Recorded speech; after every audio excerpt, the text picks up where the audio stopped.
A paz do Senhor, irmão, glória a Deus. Todos os irmãos, todas as igrejas, a paz dos seus pastores, missionários, todos os líderes da igreja. Glória a Deus. Irmãos, veja, hoje está começando toda a nossa cultura, tá? Os jovens estão batendo essa água, se preparando para furação de orelha, tá? Graças a Deus, né? Está tendo agora uma festa cultural no povo chavante. E essa aí é uma cultura muito forte, muito boa. Participei disso, eu fiz tudo isso também. Glória a Deus.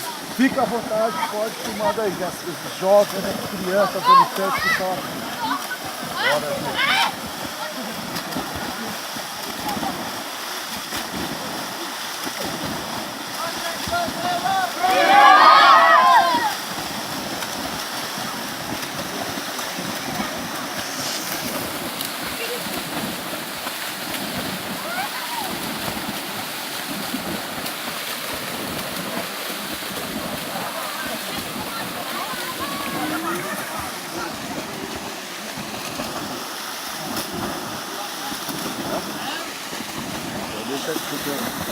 Eles vão fazendo de lá, vai falar de lá, aí depois daqui vai responder, aí depois eles vão parar, todo mundo igual. E vai ter que fazer isso todos os seus dias, de manhã e à tarde, só vai sair para comer.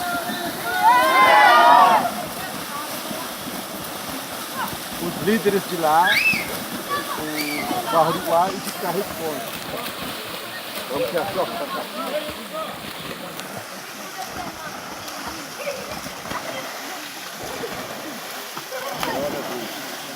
Ore pelo povo chavante, ore a Deus, para os índios também venham ser salvos, em nome de Jesus. Eles não venham aprender as drogas, pinga, essas coisas assim, que eles venham realmente ser chavantes, ser puro, né? Santificado pelo sangue de Jesus.